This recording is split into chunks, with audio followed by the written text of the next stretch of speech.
જય શ્રી કૃષ્ણ. રાધે રાધે. મારી યુટ્યુબ ચેનલમાં તમારું હાર્દિક સ્વાગત છે.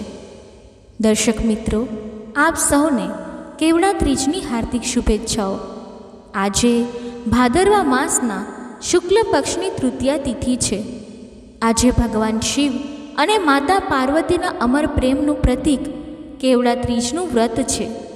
માતા પાર્વતીએ ભગવાન શિવજીને પતિ તરીકે પ્રાપ્ત કરવા માટે કેવડા ત્રીજનું વ્રત કર્યું હતું. આ વ્રત અખંડ સૌભાગ્ય પ્રદાન કરનારું છે. સ્ત્રીઓ આજના દિવસે પોતાના પતિની લાંબી આયુ માટે નિર્જળા વ્રત રાખે છે અને કુંવારી કન્યાઓ પણ મનપસંદ વર પ્રાપ્તિ માટે આ વ્રત કરે છે. તો મિત્રો, આજે હું તમને સંભળાવું છું કેવડા ત્રીજ વ્રતની અત્યંત દુર્લભ કથા. આ કથાને પૂર્ણ સાંભળવાથી આપણી સમસ્ત મનોકામનાઓ પૂર્ણ થાય છે. તો તમે બધા અત્યંત શ્રદ્ધા અને પ્રસન્ન ચિત્તથી આ કથાને પૂર્ણ સાંભળજો.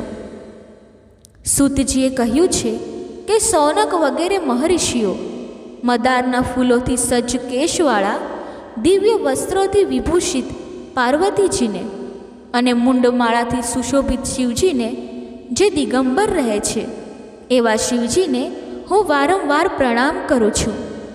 કૈલાશ પર્વતના રમણીય શિખર પર વિરાજમાન શિવજીને પાર્વતીજીએ પૂછ્યું, હે મહેશ્વર, તમે આજે મને કોઈ ગુપ્તમાં ગુપ્ત રહસ્યની વાત કરવાની કૃપા કરો. તે એવી વાત હોય કે જે તમામ ધર્મોનો સાર હોય, અલ્પ પરિશ્રમથી કરવા યોગ્ય અને અત્યંત ફળદાયી કથાનો સમાવેશ કરતી હોય. જો તમે મારા પર પ્રસન્ન છો તો તેને કહેવાની કૃપા કરો. હે પ્રભુ, મેં પૂર્વજન્મમાં એવું કયું તપ, દાન કે વ્રત કર્યું હતું કે જેના ફળ સ્વરૂપ તમારા જેવા ત્રિલોકના અધેશ્વર, અનાદિ અને અનંત સ્વરૂપવાળા પતિ મને પ્રાપ્ત થયા. ત્યારે શિવજીએ કહ્યું કે હે દેવી, હવે હું તમને સર્વોત્તમ વ્રતનું કથન કરું છું. કારણ કે તમે મારી પ્રિયસી છો, તેથી હું તમને આ ગુપ્ત વ્રત વિશે કહું છું. જેમ તારાઓમાં ચંદ્ર, ગ્રહોમાં સૂર્ય, 4 વર્ણો બ્રાહ્મણ, ક્ષત્રિય, વૈશ્ય અને શૂદ્રમાં બ્રાહ્મણ, દેવોમાં વિષ્ણુ, નદીઓમાં ગંગા, પુરાણોમાં મહાભારત, વેદોમાં સામવેદ અને ઇન્દ્રિયોમાં મન શ્રેષ્ઠ છે, તેમજ પુરાણો અને વેદોનું સર્વસ્વ એ પ્રાચીન વ્રતનું હું તમને કથન કરું છું. તમે તેને સ્થિર ચિત્તથી સાંભળો.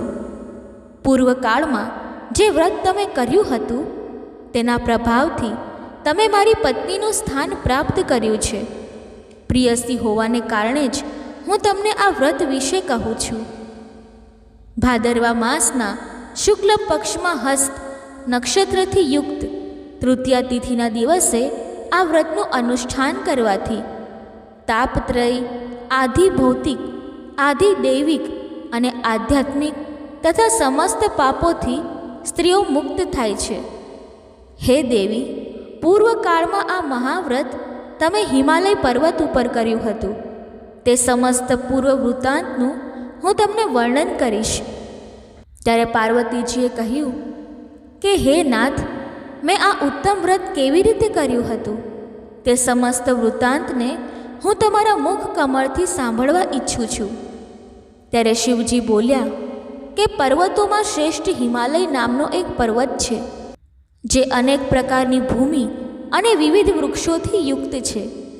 તે પર્વત પર અનેક પ્રકારના પક્ષીઓ, મૃગો, દેવગણ, ગંધર્વો, સિદ્ધો, ચારણો પ્રમોદિત મનથી વિચરણ કરે છે અને ગંધર્વગણ નિરંતર ગાન કરે છે.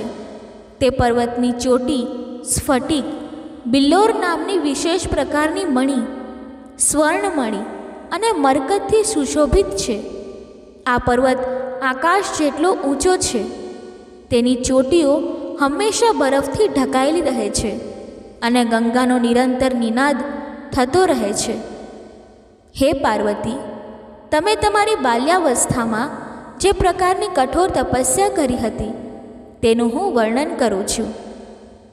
ભગવાન શિવ કહે છે કે હે દેવી, તમે 12 વર્ષ સુધી નીચે મુખ અને ઉપર પગ કરીને તપસ્યા કરી હતી. તમે માઘ માસમાં કંઠ સુધી જળમાં રહીને, વૈશાખ માસમાં પ્રખર તડકામાં પંચાગ્નિ સેવન કરીને, શ્રાવણ માસમાં ઘરની બહાર વર્ષામાં ભીંજાઈને મારી તપસ્યા નિરાહાર રહીને કરી હતી. તમારા આ ઉગ્ર તપને જોઈને તમારા પિતા હિમાલય અત્યંત દુઃખી અને ચિંતિત થયા. તેઓ તમારા વિવાહ વિશે ચિંતા કરવા લાગ્યા કે આવી તપસ્વીની કન્યા માટે વર ક્યાંથી મળશે. એવા જ સમયે બ્રહ્માના પુત્ર નારદજી આકાશ માર્ગથી તમારા પિતા પાસે આવ્યા. તમારા પિતાએ તે મુનિ શ્રેષ્ઠને અધર્ય, પાદ્ય, આસન વગેરે આપીને પૂજા કરી. હિમાલયે કહ્યું કે હે મુનિવર, તમે તમારા આગમનનું કારણ કહો, કારણ કે પરમ સૌભાગ્યથી જ તમારા જેવા મહાનુભાવોનું આગમન થાય છે. ઉત્તરમાં નારદ મુનિએ કહ્યું કે હે પર્વતરાજ, તમે મારા આવવાનું કારણ જાણવા ઈચ્છો છો તો સાંભળો. મને ભગવાન વિષ્ણુએ તમારા પાસે સંદેશવાહક તરીકે મોકલ્યો છે અને કહ્યું છે કે તમારી આ કન્યા રત્નને કોઈ યોગ્ય પુરુષના હાથમાં જ અર્પિત કરો. સમગ્ર દેવોમાં વાસુદેવથી વધુ અન્ય કોઈ દેવ નથી. તેથી મારી પણ એ જ રાય છે કે તમે તમારી કન્યાને ભગવાન વિષ્ણુને સોંપીને જગતમાં યશસ્વી બનો. નારદજીની વાત સાંભળીને હિમાલયે કહ્યું કે જો ભગવાન વિષ્ણુએ આ કન્યાને ગ્રહણ કરવાની સ્વયં ઈચ્છા કરી છે તો મને કોઈ વાંધો નથી, કારણ કે તમારી સંમતિ છે. તેથી હવે આજથી આ સંબંધને નિશ્ચિત જ સમજો. હિમાલય દ્વારા આ પ્રકારનો નિશ્ચયાત્મક ઉત્તર મેળવીને નારદજી તે સ્થાનથી અંતર ધ્યાન થઈને શંખ, ચક્ર, ગદા અને પદ્મધારી ભગવાન વિષ્ણુ પાસે પહોંચ્યા. તેમણે હાથ જોડીને પ્રણામ કરતા વિષ્ણુ ભગવાનને કહ્યું કે હે દેવ, મેં તમારા વિવાહ સંબંધને પર્વતરાજ હિમાલયની પુત્રી સાથે નિશ્ચિત કરી દીધો છે. બીજી તરફ હિમાલયે પ્રસન્ન થઈને તમને કહ્યું હતું કે હે પુત્રી, મેં તમારા વિવાહને ભગવાન વિષ્ણુ સાથે નિશ્ચિત કરી દીધો છે. પિતા દ્વારા વિરુદ્ધ અર્થવાળા વાક્ય સાંભળીને તમે તમારી સખીના ઘરે જતા રહ્યા અને ત્યાં જમીન પર પડીને અત્યંત વિલાપ કરવા લાગ્યા. તમને રુદન કરતા જોઈને તમારી સહેલીએ તમને પૂછ્યું હતું, હે દેવી, તમે તમારા રુદનનું કારણ મને કહો, અમે બધા નિસંદેહ તમારું કાર્ય પૂર્ણ કરીશું. સખીઓ દ્વારા આશ્વાસન મેળવીને તમે ઉત્તર આપ્યો, હે સખી, તમે બધા સાંભળો. મારી ઈચ્છા મહાદેવજી સાથે વિવાહ કરવાની છે, પરંતુ મારા પિતાએ મારી ઈચ્છા વિરુદ્ધ કાર્ય કર્યું છે. અર્થાત તેમણે શ્રી હરિ વિષ્ણુજી સાથે મારા વિવાહનો નારદજીને વચન આપી દીધું છે. તેથી સખીઓ, હવે હું મારા શરીરનો નિશ્ચિત રૂપે ત્યાગ કરીશ. ત્યારે તમારી વાત સાંભળીને તમારી સખીઓએ કહ્યું કે તમે ગભરાશો નહીં. અમે અને તમે બંને કોઈ એવા ઘનઘોર વનમાં નીકળી જઈશું જ્યાં તમારા પિતા પહોંચી ના શકે. આ પ્રકારની ગુપ્ત મંત્રણા કરીને તમે તમારી સખીઓ સાથે નિર્જન વનમાં પલાયન કરી ગયા.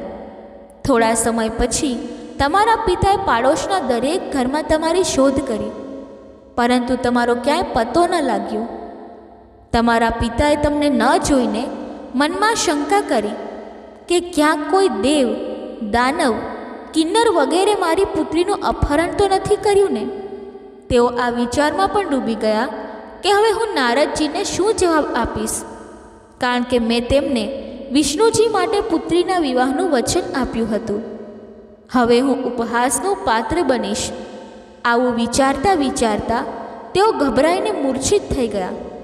જ્યારે તેઓ મૂર્છિત અવસ્થામાંથી બહાર આવ્યા તો બધા લોકો તેમની પાસે એકત્ર થઈને તેમને પૂછવા લાગ્યા કે હે પર્વતરાજ, તમે તમારી મૂર્છિત અવસ્થાનું કારણ અમને કહો. થોડા સ્વસ્થ થયા પછી હિમાલયે તે લોકોને કહ્યું કે મારી કન્યાનું કોઈ અપહરણ કરી લીધું છે, અથવા કદાચ કોઈ વિષધર સર્પે ડસી લીધી હોય, અથવા કદાચ કોઈ સિંહ, વ્યાઘ્ર વગેરે હિંસક પશુએ ભક્ષણ કરી લીધું હોય. આ જ મારા દુઃખનું કારણ છે. ના જાણે મારી પુત્રી ક્યાં ગઈ છે. હવે હું શું કરું? આમ કહેતા કહેતા હિમાલય આ પ્રકારે કંપવા લાગ્યા, જેમ કોઈ પ્રચંડ આંધીમાં વૃક્ષ હલી જાય છે. ત્યારે તમારા પિતા તમારી શોધમાં ભયાનક જંગલની અંદર આગળ વધ્યા. આ બાજુ તમે તો પહેલેથી જ તમારી સખીઓ સાથે તે ભયંકર વનમાં જઈ ચૂક્યા હતા. તે સ્થાન પર એક નદી વહેતી હતી. ત્યાં એક ગુફા પણ હતી. તમે તે જ ગુફામાં જઈને આશ્રય લીધો અને નિરાહાર રહીને મારી બાલુની મૂર્તિ બનાવી, જે શિવ પાર્વતી સહિત હતી. અને આ મૂર્તિની તમે સ્થાપના કરી. જ્યારે ભાદરવા માસના શુક્લ પક્ષની તૃતીયા હસ્ત નક્ષત્રથી યુક્ત આવી, ત્યારે તમે તે દિવસે રાત્રે જાગરણ કરીને ગીત, વાદ્ય વગેરે સાથે મારું ભક્તિપૂર્વક પૂજન કર્યું. હે પ્રિય, તમારા દ્વારા કરવામાં આવેલી તે કઠોર તપસ્યા અને વ્રતના પ્રભાવથી મારું સિંહાસન હલી ઉઠ્યું, અને જ્યાં તમે સખીઓ સાથે હતા તે સ્થાન પર હું પહોંચી ગયો. મેં તમને કહ્યું, હે પાર્વતી, હું તમારાથી અત્યંત પ્રસન્ન છું. તમે મારી પાસેથી તમારું ઈચ્છિત વર મેળવી લો. ત્યારે ઉત્તરમાં તમે કહ્યું, હે દેવ, જો તમે મારાથી પ્રસન્ન છો તો તમે મને પતિ રૂપે પ્રાપ્ત થાઓ. અને મેં તથાસ્તુ એમ જ થશે કહીને પુનઃ મારા કૈલાશ પર્વત પર આવી ગયો. મારા જતા રહ્યા પછી તમે પ્રાતઃકાળે નદીમાં સ્નાન કરીને મારી સ્થાપિત મૂર્તિનું વિસર્જન કર્યું. આમ કર્યા પછી તમે તમારી સખીઓ સાથે વ્રતનું પારણું કર્યું. તે જ સમયે તમારા પિતા હિમાલય પણ તમને શોધતા શોધતા તે જ જંગલમાં આવી પહોંચ્યા. પરંતુ વનની ગહનતાના કારણે ચારે તરફ શોધવા છતાં તમારો કોઈ પત્તો ન લાગ્યો. હવે તો તેઓ નિરાશ થઈને જમીન પર પડી ગયા. પુનઃ ઉઠ્યા પછી હિમાલયે 2 કન્યાઓને સુપ્ત અવસ્થામાં જોઈ. તેમણે નજીક આવીને તમને ગોદમાં ઉઠાવી લીધા અને રુદન કરવા લાગ્યા. રોતા રોતા જ તેમણે તમને પૂછ્યું કે તમે આ ઘનઘોર જંગલમાં કેવી રીતે આવી પહોંચ્યા. પિતાની વાત સાંભળીને તમે તેમને કહ્યું, હે તાત, હું મારા વિવાહને શિવજી સાથે કરવા ઈચ્છતી હતી, પરંતુ મારી ઈચ્છાના વિરુદ્ધ તમે વિષ્ણુ ભગવાન સાથે મારા વૈવાહિક સંબંધને સ્થિર કરી દીધો હતો. આ જ કારણે રૂષ્ટ થઈને હું મારી સખીઓ સાથે ઘરનો ત્યાગ કરીને આ ભયંકર વનમાં આવી ગઈ. હે તાત, જો તમે મને ઘરે લઈ જવા ઈચ્છો છો તો મને મહાદેવજી સાથે વિવાહ કરવાની આજ્ઞા આપો. મારો એવો જ દ્રઢ નિશ્ચય છે. તમારા આ દ્રઢ સંકલ્પને જાણીને તમારા પિતાએ ઠીક છે કહ્યું, અને તેઓ તમને પોતાની સાથે ઘરે લઈ ગયા. ઘરે પહોંચીને મારા સાથે તમારું પાણી ગ્રહણ થયું. તે જ વ્રતના પ્રભાવથી તમે અચલ સૌભાગ્ય પ્રાપ્ત કર્યું. મેં આજ સુધી આ વ્રતનું કથન કોઈને કર્યું નથી. આ કથા સાંભળીને આપણા હૃદયમાં ભક્તિનો ભાવ જાગે છે. માતા પાર્વતીની આ તપસ્યા અને વ્રતની કથા એવી છે કે તેમાં દરેક શબ્દમાં શિવ પાર્વતીના અમર પ્રેમની ઝલક છે. તેમના પ્રેમની ઊંડાઈ એવી છે કે તેને સમજવા માટે આપણે આપણા અંતરમાં ડૂબી જવું પડે. કેવડા ત્રીજનું વ્રત એ માત્ર એક વ્રત નથી, પરંતુ તે ભક્તિનું સમુદ્ર છે, જેમાં ડૂબીને આપણે પરમાત્માની કૃપા પ્રાપ્ત કરી શકીએ છીએ. માતા પાર્વતીએ જે કઠોર તપ કર્યું તેમાં તેમની ભક્તિની તીવ્રતા દેખાય છે. 12 વર્ષ સુધી અવિરત તપસ્યા, જળમાં રહીને, તડકામાં સહીને, વર્ષામાં ભીંજાઈને, આ બધું માત્ર શિવજીને પતિ તરીકે પ્રાપ્ત કરવા માટે. આ કથા આપણને શીખવે છે કે સાચી ભક્તિમાં ત્યાગ અને સમર્પણની જરૂર છે. જ્યારે પાર્વતીજી પિતાના નિર્ણયથી દુઃખી થઈને સખીઓ સાથે વનમાં જાય છે, ત્યારે તેમના હૃદયમાં શિવજી પ્રત્યેનો પ્રેમ કેટલો ગાઢ છે તેની કલ્પના કરીને આપણું મન ભાવુક થઈ જાય છે. તેમની સખીઓ પણ તેમની ભક્તિમાં સાથ આપે છે, જે દર્શાવે છે કે સાચા મિત્રો ભક્તિના માર્ગમાં સહાયક બને છે. વનમાં ગુફામાં રહીને બાલુની મૂર્તિ બનાવીને પૂજા કરવી, આમાં તેમની શુદ્ધ ભાવના અને વિશ્વાસની ઝલક છે. અને જ્યારે શિવજી પ્રગટ થઈને વરદાન આપે છે ત્યારે તે ક્ષણ કેટલી દિવ્ય છે. તેમના તથાસ્તુના શબ્દોમાં આપણે પરમાત્માની કૃપાનો અનુભવ કરી શકીએ છીએ. આ કથા આપણને પ્રેરિત કરે છે કે જીવનમાં કોઈ પણ મુશ્કેલી આવે તો ભક્તિના માર્ગ પર અડગ રહેવું. પાર્વતીજીની જેમ આપણે પણ આપણી મનોકામનાઓ માટે વ્રત અને તપ કરીએ તો ભગવાન કરુણા વરસાવે છે. કેવડા ત્રીજનું વ્રત સ્ત્રીઓ માટે અખંડ સૌભાગ્યનું વરદાન છે, જેમાં પતિની લાંબી આયુ અને કુંવારી કન્યાઓ માટે મનપસંદ વરની પ્રાપ્તિની કામના પૂર્ણ થાય છે. આ વ્રતમાં નિર્જળા રહીને પૂજા કરવી, જાગરણ કરવું, ગીતો ગાવા, આ બધું ભક્તિની મધુરતા વધારે છે. આ કથાનું દરેક પાત્ર ભક્તિનું પ્રતીક છે. હિમાલય પિતા તરીકે ચિંતિત છે, પરંતુ અંતે પુત્રીના સંકલ્પને માન આપે છે. નારદજી સંદેશવાહક તરીકે આવે છે, જે દર્શાવે છે કે ભગવાનની ઈચ્છા અનુસાર બધું થાય છે. વિષ્ણુજીનો પ્રસંગ પણ આ કથાને વધુ રસપ્રદ બનાવે છે, પરંતુ અંતે શિવ પાર્વતીનો પ્રેમ જીતે છે. આ કથા સાંભળતા સાંભળતા આપણું મન ભગવાનના ચરણોમાં લીન થઈ જાય છે અને આપણે અનુભવીએ છીએ કે ભક્તિ જ જીવનનો સાર છે. આ કથાને વધુ ઊંડાણથી જોઈએ તો તેમાં વેદો અને પુરાણોના સારનું વર્ણન છે. શિવજી કહે છે કે આ વ્રત તમામ વેદો અને પુરાણોનું સર્વસ્વ છે, જે અલ્પ પરિશ્રમથી મહાન ફળ આપે છે. તેમાં તાપ પ્રયથી મુક્તિ મળે છે, જે આપણા જીવનના 3 પ્રકારના દુઃખો શારીરિક, દૈવિક અને ભૌતિકને દૂર કરે છે. આ વ્રત કરવાથી સ્ત્રીઓને પાપ મુક્તિ મળે છે અને સૌભાગ્ય વધે છે. માતા પાર્વતીની તપસ્યા આપણને શીખવે છે કે ભક્તિમાં અડગ રહેવું કેટલું મહત્ત્વનું છે. તેમની 12 વર્ષની તપસ્યા દરમિયાન તેઓએ જે ત્યાગ કર્યો તે આપણા માટે પ્રેરણારૂપ છે. જળમાં રહીને તપ કરવું, તડકામાં પંચાંગની સેવન, આ બધું તેમના હૃદયમાં શિવજી પ્રત્યેના અનંત પ્રેમને દર્શાવે છે. જ્યારે પાર્વતીજી વનમાં જાય છે અને ગુફામાં મૂર્તિ બનાવીને પૂજા કરે છે, ત્યારે તે ક્ષણમાં તેમની ભક્તિની તીવ્રતા કલ્પનાતીત છે. રાત્રે જાગરણ કરીને ગીતો ગાવા, વાદ્ય વગાડવા, આમાં ભક્તિનું આનંદમય સ્વરૂપ છે. અને જ્યારે શિવજી પ્રગટ થાય છે ત્યારે તેમના દર્શનથી પાર્વતીજીનું હૃદય કેટલું પુલકિત થયું હશે. તેમના વરદાનથી આપણે સમજીએ છીએ કે ભગવાન ભક્તની પુકાર સાંભળે છે અને તેની ઈચ્છા પૂર્ણ કરે છે. આ કથા આપણને ભક્તિના માર્ગ પર ચાલવા પ્રોત્સાહિત કરે છે, જ્યાં ત્યાગ, સમર્પણ અને વિશ્વાસનું મહત્ત્વ છે.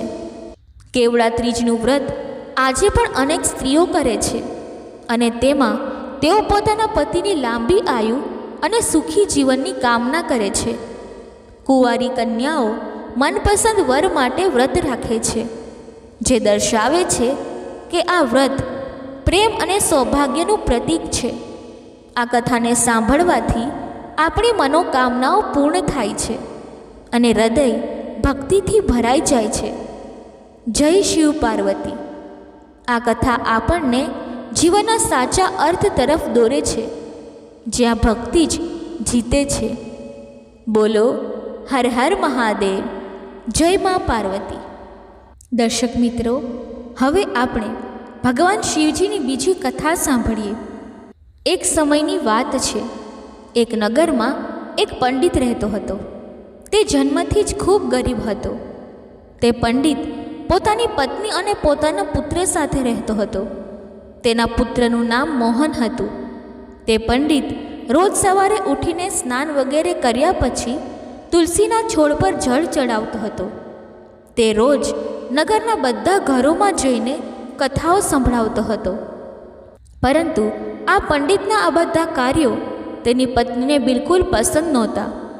કારણ કે તે પંડિતની પત્ની ઘણા વર્ષોથી ભગવાન ભોલેનાથની પૂજા અર્ચના કરતી હતી અને શ્રાવણના બધા સોમવારે ઉપવાસ રાખતી હતી.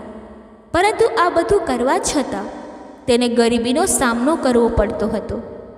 તેથી તે પંડિતની પત્ની ભગવાન ભોલેનાથથી ખૂબ નારાજ થઈ ગઈ અને તેણે પૂજા અર્ચના છોડી દીધી. આ રીતે જ્યાં સુધી પંડિત યુવાન હતો ત્યાં સુધી તે ભગવાન ભોલેનાથની કથાઓ સંભળાવીને કે પૂજા અર્ચના કરીને જે ધન મળતું હતું તેનાથી પોતાના પરિવારનું ગુજરાન ચલાવતો હતો.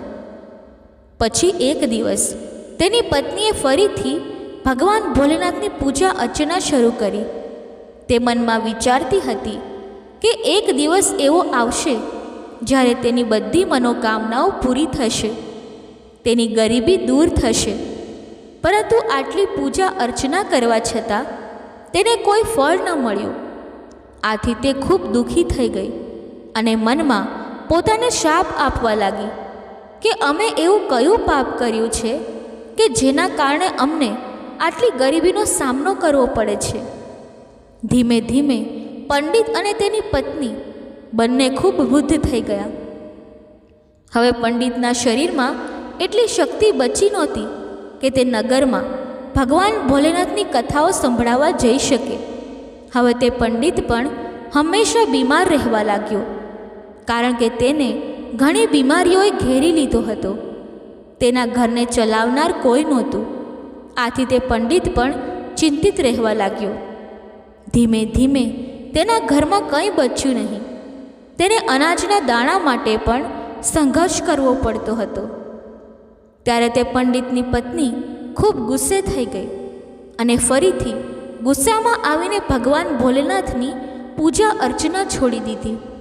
તેણે પોતાના પતિને પણ ભગવાન ભોલેનાથની પૂજા અર્ચના કરવાની ના પાડી. પરંતુ પંડિતે ભગવાન ભોલેનાથની પૂજા અર્ચના છોડી નહીં.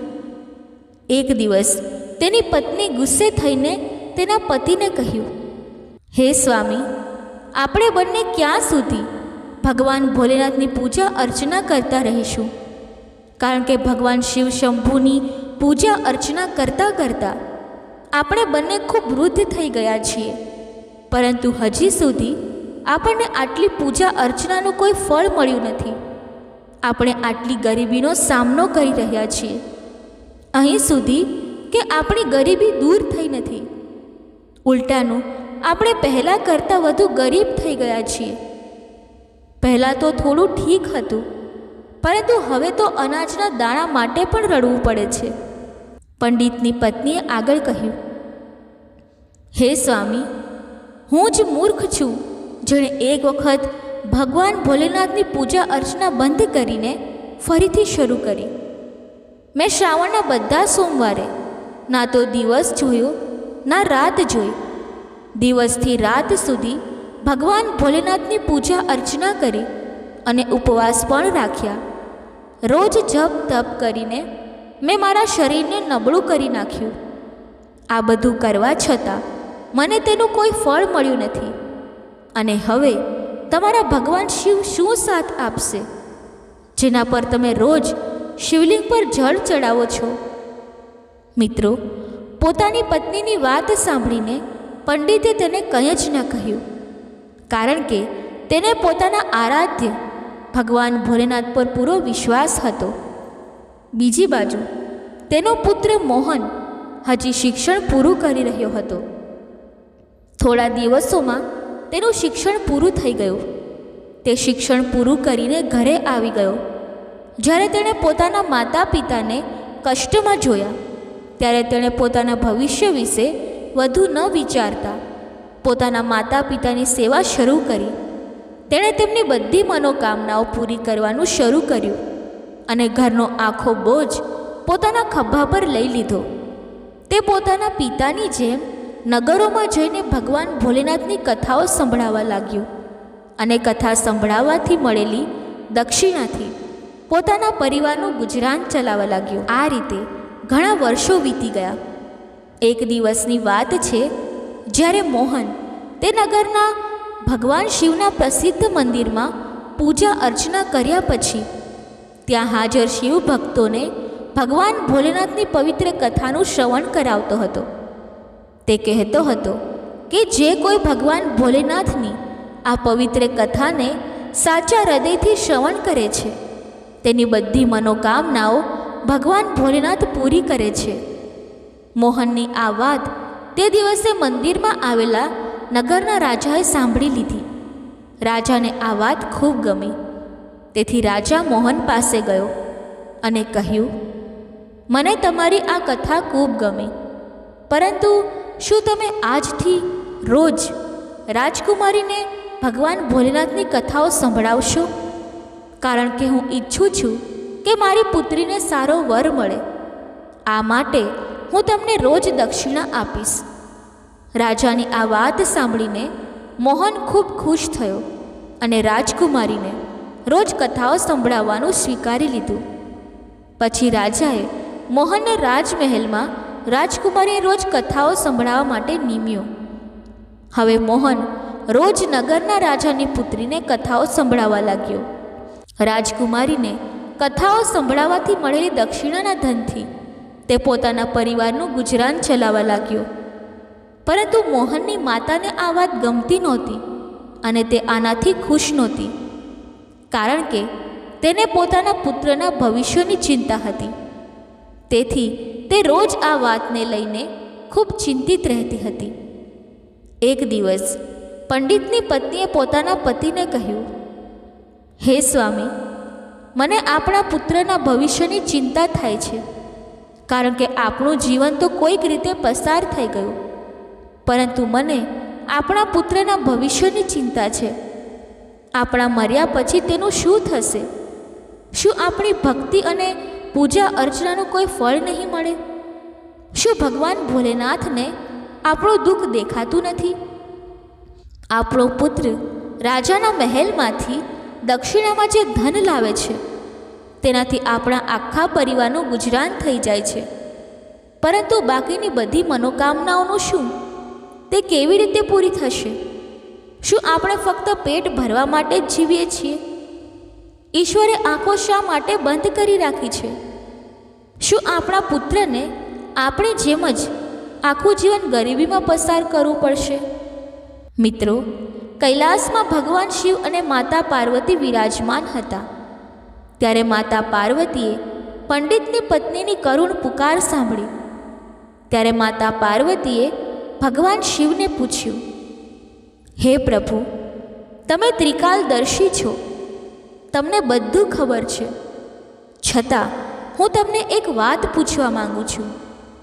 હે પ્રભુ, મારી ચિંતાનું કારણ એ પંડિત અને તેની પત્ની છે.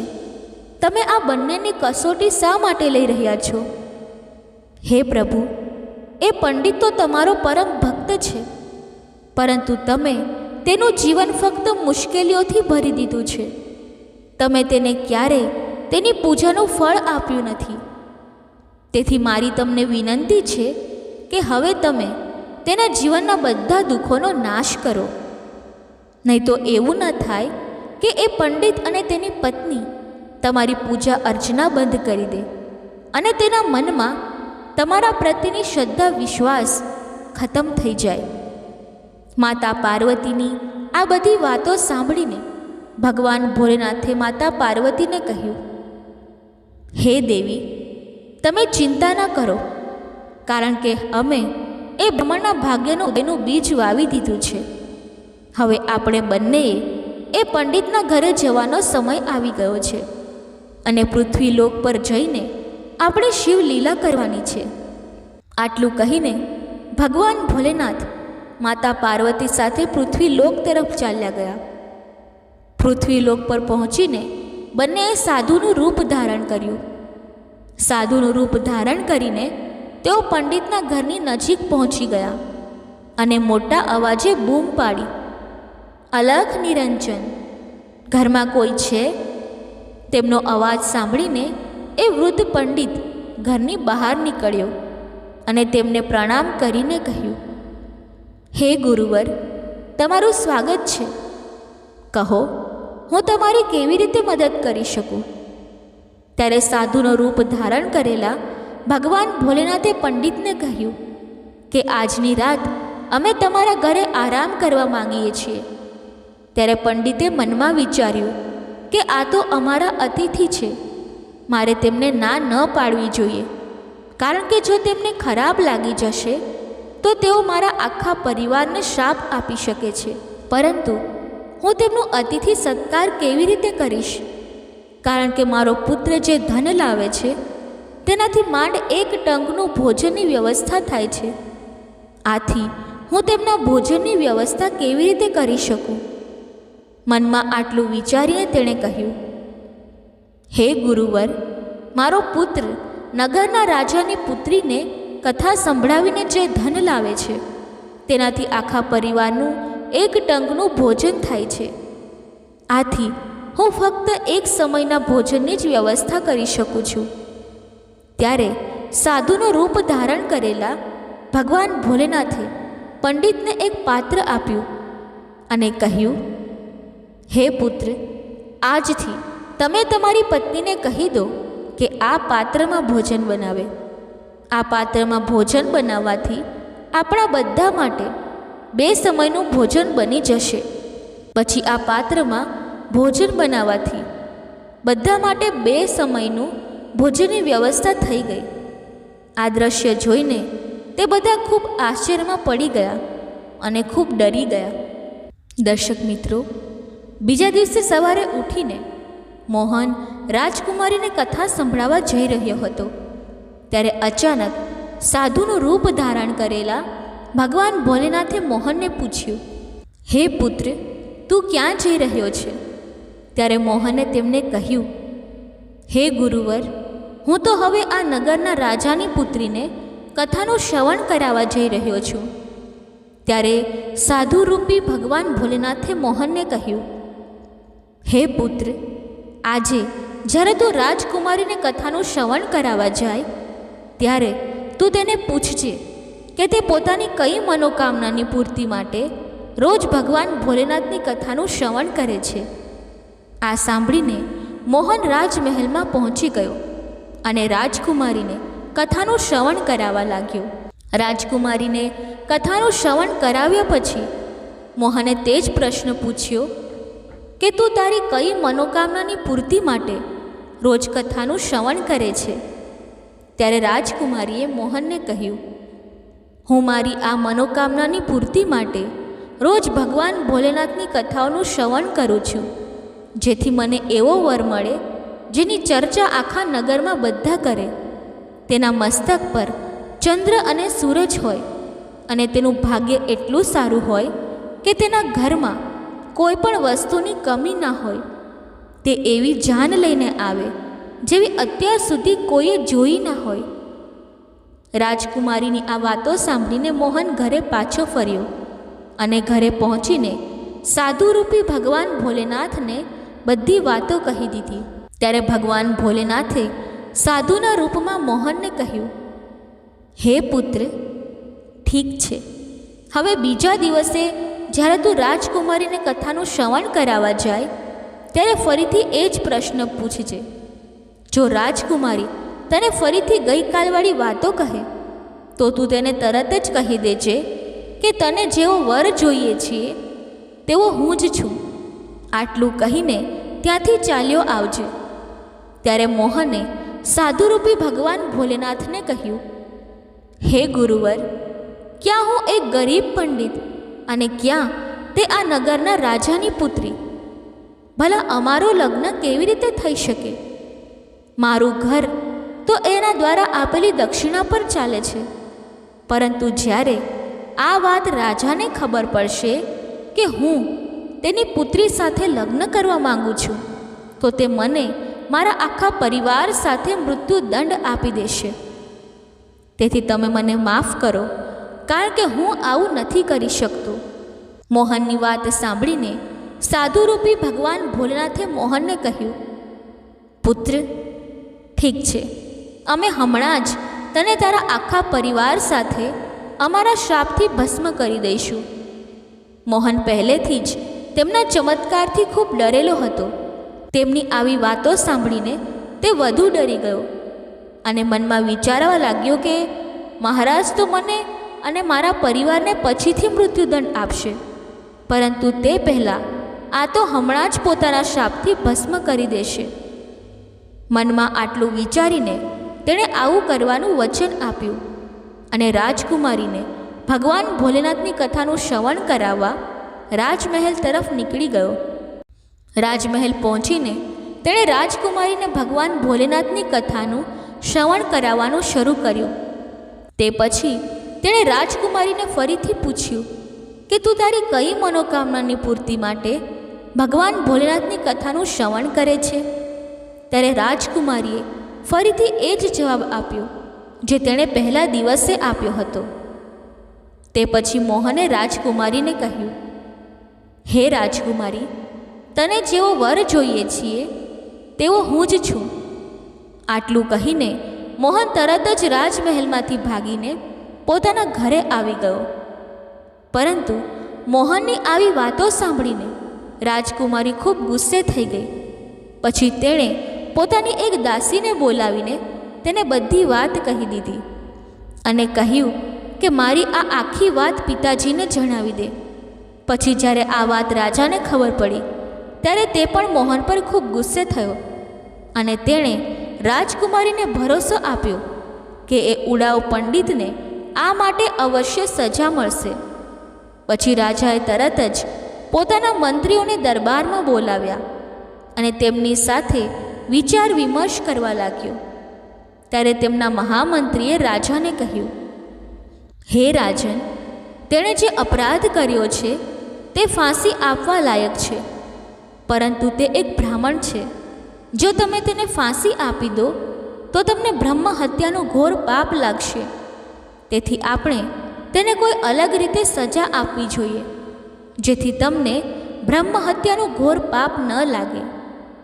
મિત્રો, પછી રાજાએ ઘણીવાર વિચાર વિમર્શ કર્યો અને પોતાના કેટલાક સૈનિકોને બોલાવીને તેમને કહ્યું કે તે પંડિતના ઘરે જાઓ અને તેને કહો કે રાજા સાહેબ તમારી સાથે પોતાની પુત્રીના લગ્ન કરવા તૈયાર છે, પરંતુ તેમની કેટલીક શરતો છે જે જો તમે પૂરી નહીં કરી શકો તો તમને અને તમારા આખા પરિવારને મૃત્યુદંડ આપી દેવામાં આવશે. રાજા સાહેબની પહેલી શરત છે કે બધા જાનૈયાઓના રોકાણ માટે ઘણા બધા જાનૈયા ઘર બનાવવામાં આવશે, પરંતુ બધા જાનૈયા ઘર જાનૈયાઓથી ભરેલા હોવા જોઈએ. કોઈ પણ જાનૈયા ઘર ખાલી ન રહેવું જોઈએ. બીજી શરત એ છે કે જાનૈયાઓના આતિથ્ય માટે બનાવેલું ભોજન બચવું ન જોઈએ. ત્રીજી શરત એ છે કે એવી અદ્ભુત જાન હોવી જોઈએ જેની પ્રશંસા આખા નગરના બધા લોકો કરે, અને જો જાનના આગમન વખતે અમારી કોઈ પણ શરત અધૂરી જણાશે તો જાનમાં આવેલા બધા જાનૈયાઓને પણ મૃત્યુદંડ આપી દેવામાં આવશે. રાજાનો આદેશ મળતા જ સૈનિકો મોહનના ઘર તરફ નીકળી ગયા. બીજી બાજુ મોહન ઘરે પહોંચીને સાધુરૂપી ભગવાન ભોલેનાથને બધી વાતો કહી દીધી કે તમે કહ્યું તેમ કરવાથી રાજકુમારી ખૂબ ગુસ્સે થઈ ગઈ હતી. હવે ટૂંક સમયમાં ફાંસીનો સંદેશો આવવાનો જ છે. આટલામાં રાજાના સૈનિકોએ મોટેથી દરવાજો ખખડાવવાનું શરૂ કર્યું. દરવાજો ખખડાવવાનો અવાજ સાંભળીને મોહનના પિતાએ દરવાજો ખોલ્યો. ત્યારે સૈનિકોએ તેના પિતાને કહ્યું, શું તમારો જ પુત્ર રાજકુમારી સાથે લગ્ન કરવા માંગે છે? ચાલો ઠીક છે. રાજા સાહેબે પણ પોતાની પુત્રી સાથે લગ્ન કરાવવાની પરવાનગી આપી દીધી છે, પરંતુ રાજા સાહેબની કેટલીક શરતો છે જે પૂરી કરવી જ પડશે, નહીં તો તમારા આખા પરિવારને મૃત્યુદંડ આપી દેવામાં આવશે. સૈનિકોની વાત સાંભળીને મોહનના પિતા ખૂબ ડરી ગયા અને તેમણે કહ્યું, હે સૈનિકો, અમારે રાજા સાહેબની કઈ શરતો પૂરી કરવી પડશે તે શરતો અમને જણાવવાની કૃપા કરો. ત્યારે રાજાના સૈનિકોએ મોહનના પિતાને કહ્યું, હે બ્રાહ્મણ, રાજા સાહેબની પહેલી શરત છે કે બધા જાનૈયાઓના રોકાણ માટે ઘણા બધા જાનૈયા ઘર બનાવવામાં આવશે, પરંતુ બધા જાનૈયા ઘર જાનૈયાઓથી ભરેલા હોવા જોઈએ, કોઈ પણ ખાલી ન રહેવું જોઈએ. બીજી શરત છે કે જાનૈયાઓના આતિથ્ય માટે બનાવેલું ભોજન બચવું ના જોઈએ. ત્રીજી શરત છે કે એવી અદ્ભુત જાન હોવી જોઈએ જેની પ્રશંસા આ નગરના બધા લોકો કરે, અને જો જાનના આગમન વખતે અમારી કોઈ પણ શરત અધૂરી જણાશે તો જાનમાં આવેલા બધા જાનૈયાઓને પણ મૃત્યુદંડ આપી દેવામાં આવશે. રાજાના સૈનિકોની વાત સાંભળીને મોહન અને તેના પિતા ખૂબ ડરી ગયા. તેમના હાથ પગ ધ્રુજવા લાગ્યા. ત્યારે સાધુરૂપી ભગવાન ભોલેનાથે તેમને કહ્યું કે તમે ડરો નહીં, પરંતુ તમારો જવાબ આપીને રાજાના સૈનિકોને વિદાય કરો કે તમે લગ્નની તૈયારી શરૂ કરો. અમે જાનવાળા દિવસે જાન લઈને પહોંચી જઈશું. પછી મોહને પોતાનો જવાબ સૈનિકોને કહીને તેમને વિદાય કર્યા અને સૈનિકો રાજમહેલ પહોંચીને રાજાને બધી વાતો સંભળાવી દીધી. જ્યારે રાજાને મોહન તરફથી સકારાત્મક જવાબ મળ્યો ત્યારે તે ખૂબ આશ્ચર્યમાં પડી ગયા અને મનમાં વિચારવા લાગ્યા કે આખરે એ ગરીબ પંડિત કોના ભરોસે આટલી દુર્લભ શરતો હોવા છતાં મારી પુત્રી સાથે લગ્ન કરવા તૈયાર છે? શું મારો કોઈ દુશ્મન તેને સાથ આપી રહ્યો છે? આવા ઘણા વિચારો તેના મનમાં ઉઠવા લાગ્યા. તે પછી તેણે નગરના ઘણા ઘરોને જાનૈયા ઘરની જેમ સજાવ્યા અને ઘણા બધા તંબુઓની વ્યવસ્થા પણ કરી. રાજા વિચારતો હતો કે એ પંડિત ક્યાંથી આટલા બધા જાનૈયાઓ લાવશે, અને જ્યારે વધુ જાનૈયાઓ નહીં આવે ત્યારે તે મારી શરત હારી જશે. પછી તે તેને આખા પરિવાર સાથે મૃત્યુદંડ આપી દેશે. બીજી બાજુ મોહન નગરમાં જેને પણ પોતાની જાનમાં ચાલવા માટે કહેતો હતો તે તેને એમ કહીને ના પાડતા હતા કે ના, મારે આટલી જલ્દી મરવું નથી. તારો તો અંતિમ સમય નજીક આવી ગયો છે, તેથી અમે તારી સાથે જાનમાં મરવા શા માટે જઈએ? બધાની આવી વાતો સાંભળીને મોહન ખૂબ પરેશાન થઈ ગયો, કારણ કે હજી સુધી તેની જાનમાં ચાલવા માટે કોઈ તૈયાર નહોતું. પછી લગ્નનો દિવસ પણ આવી ગયો અને લગ્નવાળા દિવસે મોહન વધુ ચિંતિત હતો. જ્યારે સાધુરૂપી ભગવાન ભોલેનાથે મોહનને ખૂબ પરેશાન જોયો ત્યારે તેણે મોહનને કહ્યું, હે પુત્ર, આજે તો તારા લગ્ન છે અને આજના દિવસે પણ તું આટલો પરેશાન થઈ રહ્યો છે. મને કહે, તું કઈ વાતને લઈને આટલો ચિંતિત થઈ રહ્યો છે? તું અમારી હાજરીમાં ચિંતા ન કર, અમે તારી સાથે છીએ. ત્યારે મોહને સાધુરૂપી ભગવાન ભોલેનાથને કહ્યું, હે ગુરુવર, તમને કહેવાનો શું ફાયદો? મારું તો ભાગ્ય જ ખરાબ છે. વળી ભાગ્યમાં જે લખ્યું હોય છે તે જ થાય છે. આટલું કહીને તે તૈયાર થઈને તેમની સાથે રાજમહેલ તરફ ચાલ્યો ગયો. મિત્રો, પછી સાધુરૂપી ભગવાન ભોલેનાથે મોહનની જાનમાં ચાલવા માટે બધા દેવતાઓ, ભૂત પ્રેતો અને ગંધર્વોને મનુષ્ય રૂપમાં આમંત્રિત કર્યા અને મોહનની જાનમાં સામેલ કરી દીધા. આ બધું જોઈ મોહન અને તેના માતા પિતા આશ્ચર્યચકિત થઈ ગયા અને સાધુ બાબાને નમન કરવા લાગ્યા. ત્યારબાદ બધા જાનૈયાઓ નાચતા નાચતા જાનૈયા ઘર પહોંચી ગયા. જ્યારે મોહનની જાન પહોંચી ત્યારે એટલા બધા જાનૈયાઓ આવ્યા હતા કે રાજાએ સજાવેલા બધા જાનૈયા ઘર અને તંબુઓ જાનૈયાઓથી ભરાઈ ગયા. અમુક જાનૈયાઓ તો તંબુની બહાર જ રહી ગયા. પછી જ્યારે રાજા પાસે સૂચના મોકલવામાં આવી કે જાનૈયાઓના રોકાણ માટે જાનૈયા ઘર અને તંબુઓમાં જગ્યા બચી નથી તો વધુ વ્યવસ્થા કરાવવામાં આવે, ત્યારે રાજા મનમાં વિચારવા લાગ્યો કે હમણાં સુધી તો કોઈ પણ તેની સાથે જાનમાં આવવા તૈયાર નહોતું. અને હવે આટલા બધા જાનૈયાઓ ક્યાંથી આવી ગયા? મારે એક વખત જઈને જોવું જોઈએ. આટલું વિચારીને રાજા તરત જ ત્યાં પહોંચી ગયા. અને જ્યારે સાધુ રૂપમાં ભગવાન ભોલેનાથે રાજાને જાનમાં આવેલો જોયો, ત્યારે તેમણે શુક્ર અને શનિદેવને બાળકનું રૂપ ધારણ કરાવ્યું અને તેમને ભૂખના કારણે વિલાપ કરાવ્યો. રાજાએ બંને બાળકોને મોટેથી વિલાપ કરતા જોયા. ત્યારે તેણે સાધુરૂપી ભગવાન ભોલેનાથ પાસે જઈને પૂછ્યું, હે ગુરુવર, આ બાળકો આટલો વિલાપ શા માટે કરી રહ્યા છે? ત્યારે સાધુરૂપી ભગવાન ભોલેનાથે રાજાને જવાબ આપ્યો કે આ બંને બાળકો ખૂબ ભૂખ્યા છે, તેથી તેઓ આટલો વિલાપ કરી રહ્યા છે. પછી રાજાએ એ બંને બાળકોને ભોજન કરવાના સ્થળે મોકલી દીધા. થોડી જ વારમાં રાજાના સૈનિકોએ તેની પાસે આવીને કહ્યું, હે રાજન, એ બંને બાળકોએ તો આખું ભોજન સમાપ્ત કરી દીધું છે અને તેમ છતાં તેઓ બંને મોટેથી ચીસો પાડી રહ્યા છે કે તેમને ભૂખ લાગી છે. પોતાના સૈનિકોની આવી વાતો સાંભળીને રાજા ખૂબ પરેશાન થઈ ગયો, કારણ કે હવે તેનું આખું અહંકાર ચૂર ચૂર થઈ ગયું હતું. પછી રાજા સાધુરૂપી ભગવાન ભોલેનાથના ચરણોમાં પડી ગયો અને તેમને કહેવા લાગ્યો, હે ગુરુવર, હવે મારી લાજ તમારા જ હાથમાં છે. ત્યારે ભગવાન ભોલેનાથે રાજાને કહ્યું કે કોઈ વાંધો નહીં, બધું ઠીક થઈ જશે. તમે રાજમહેલમાં જઈને જાનને આવકારવાની તૈયારી શરૂ કરો. પછી રાજાએ નગરના બધા ઘરોને સારી રીતે સજાવ્યા અને આખા નગરને એકદમ દુલ્હનની જેમ સજાવ્યું.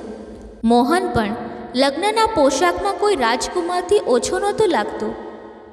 મોહનના ચહેરાને ચંદ્ર અને સૂરજથી સજાવવામાં આવ્યો હતો.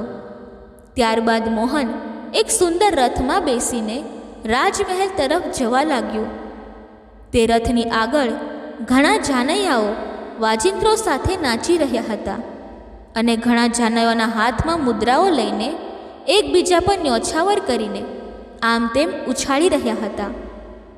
મોહનની જાનના આવા દ્રશ્યોને જોઈને નગરના કેટલાક લોકો કહેવા લાગ્યા કે આ પંડિતનું ભાગ્ય તો જુઓ, તેના મસ્તકના ચહેરાને ચંદ્ર અને સૂરજથી સજાવવામાં આવ્યા છે.